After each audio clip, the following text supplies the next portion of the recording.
Estamos agora no terceiro tópico da lição maravilhosa que estamos considerando esta semana.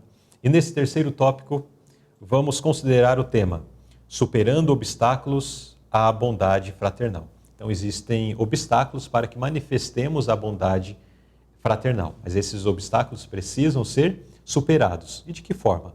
Então, vamos ver no estudo desse tópico. Irmão Wellington, descreva a abrangência da verdadeira bondade fraternal. Esta pergunta aqui ela é muito forte porque nós entendemos que o ego humano é muito forte. E você considerar alguém superior a você é complicado, né? E aqui o tópico vem falando superando obstáculos à bondade fraternal. Eu creio que essa questão do ego, de você ter que considerar o outro superior a você, se você nutrir isso no coração, é um obstáculo muito forte, né? E aqui o texto vem falar também que o amor ele não deve ser fingido, o amor deve ser verdadeiro. E o texto continua dizendo, preferindo-vos em honra uns aos outros. Então, isso aqui é muito forte. Primeiro que o verso fala assim, olha, o amor não seja fingido, né? Aborrecei o mal e apegai-vos ao bem. Amai-vos cordialmente uns aos outros com amor fraternal, preferindo-vos em honra uns aos outros. E aí, o Filipenses lá vai complementar que devemos ter humildade e cada um considere o outro superior a si mesmo. Humanamente falando, isso aqui não é fácil. Então, isso vai dificultar muito. Então, a abrangência da verdadeira bondade fraternal é justamente essa, você se tornar humilde e considerar os outros superiores a si mesmo. Exato. No início do verso de Romanos faz menção do amor que o amor não seja fingido, né? Como poderíamos exemplificar essa questão do amor fingido? Olha, é interessante, porque muitas vezes pensamos que falar a verdade para alguém vai machucá-la. Né? E quando nós dizemos que amamos alguém, a verdade ela é dita. Claro, com muita sabedoria, com cuidado, porque também é uma pessoa que é igual a mim, sou falho, posso errar, e preciso do mesmo amor também. Né? Mas o amor, nesse sentido, ele não deve ser fingido, um amor falso. Né? Você deve chegar para a pessoa, aconselhar, falar com muita cautela. A verdade tem que ser dita, não tem para onde correr. E eu tenho certeza, essa semana eu estava conversando com uma professora aqui da Escola Renascença, estamos estudando a Bíblia, e estávamos falando sobre isso. E assim, dando um exemplo, quando um amigo seu procura você em particular e vem conversar com você, existe até um jeito comum de falar, vamos trocar aqui uma ideia, que amigos têm essa aproximação, né? Sim. E ali fala a verdade com muito carinho, com cautela. Aquele amigo que me procurou em particular e falou comigo, me orientou, me deu a ideia, eu vou considerá-lo muito mais.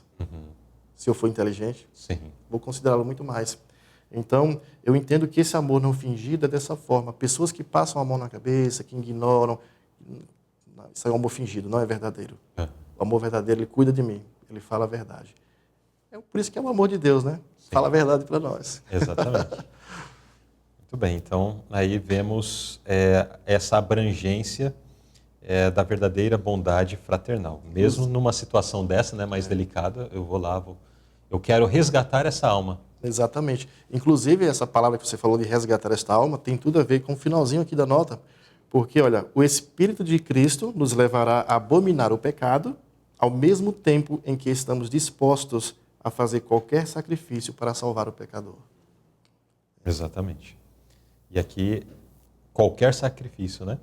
Então, de fato, essa é a manifestação de amor. Jesus fez isso para nos salvar.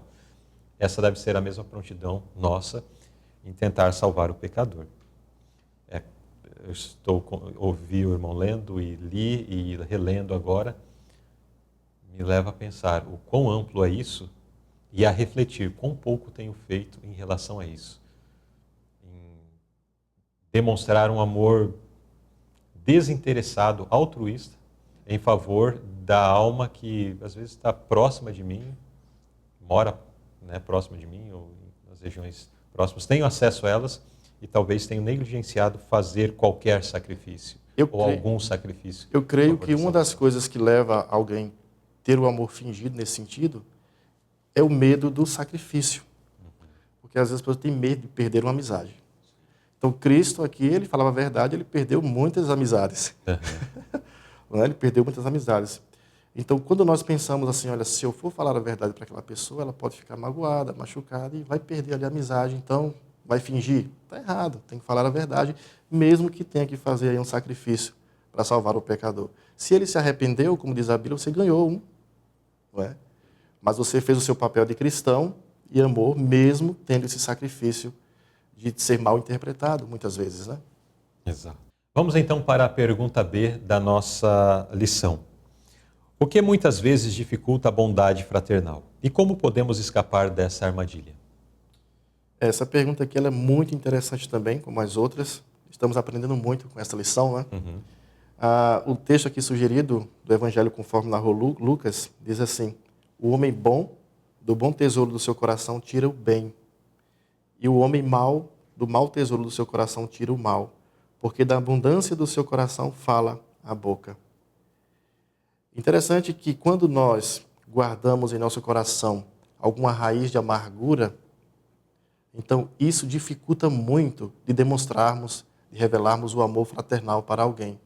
Porque o meu coração está carregado, está pesado. E, sinceramente, como é que eu posso dizer, é natural do homem agir dessa forma, guardar para si essas informações negativas, então, com certeza, isso vai dificultar a bondade fraternal. Ela não vai ter essa liberdade para sorrir, para abraçar, para expressar, enquanto ela não se libertar dessa raiz de amargura. E aí o texto continua dizendo assim, olha, que nenhuma raiz de amargura brotando vos perturbe, e por ela muitos se contaminem. Por quê? Quando alguém está com o coração carregado de amargura, em vez dela revelar, Luzilei, um amor fraternal, uma bondade fraternal, muito pelo contrário. Ela vai se tornar uma pessoa áspera, agressiva, ácida em algumas situações. Então, isso dificulta muito. Como podemos escapar dessa armadilha? Então, aqui, somente com o auxílio de Cristo, né? Então, eu não posso permitir que isso fique no meu coração. Se alguma coisa, alguma palavra irônica, alguma indireta que alguém dá para mim, se eu não entendi, procura a pessoa e pede interpretação. Né? Exato. Interprete isso aqui, o que você quis dizer com isso, porque somos irmãos e não podemos ficar aqui com nenhum atrito. E se tem uma verdade, olha, um problema pessoal mal resolvido, isso leva, vou falar aqui num contexto, parafrasear um pouco, tá? Exagerar um pouco. Isso leva uma eternidade para ser resolvida. Um problema pessoal. E particularmente eu tenho muito medo de criar um problema pessoal, porque sabemos, é difícil para resolver. Então, se você guarda alguma amargura no coração, infelizmente você não vai revelar a bondade fraternal. Exato. E aí nós precisamos vencer, né, essa armadilha, essa enrascada. E será unicamente com oração, busca a Cristo. E essa comunhão com Cristo, essa visão espiritual, ela vai acontecer. Inclusive aqui na nota, diz assim, olha, tolerar um só pensamento impuro, nutrir um único desejo profano, contamina a alma e compromete sua integridade. E aqui o que é que a gente deve fazer? Se quisermos evitar o pecado, não devemos iniciá-lo. Percebeu? Corta pela raiz e vai resolver a situação. Não vale a pena guardar amargura no coração. Exato. Muito bem. Tem um apelo no finalzinho da nota que diz assim: seguidores de Cristo, vão agora para o quarto. Orem com fé e de todo o coração. Satanás está vigiando para enredar seus pés. Vocês devem ter ajuda de cima se quiserem escapar das armadilhas dele. É uma batalha que, se lutarmos sozinho, a derrota é certa. É certo. Vamos perder para o inimigo. Mas se buscarmos aqui em oração, com fé, a direção e a força dos altos céus, daí o oposto é certo, né? A vitória é certa a todos nós. E apenas assim nós poderemos superar o obstáculo que nos impede a uma manifestação mais ampla aí da bondade fraternal.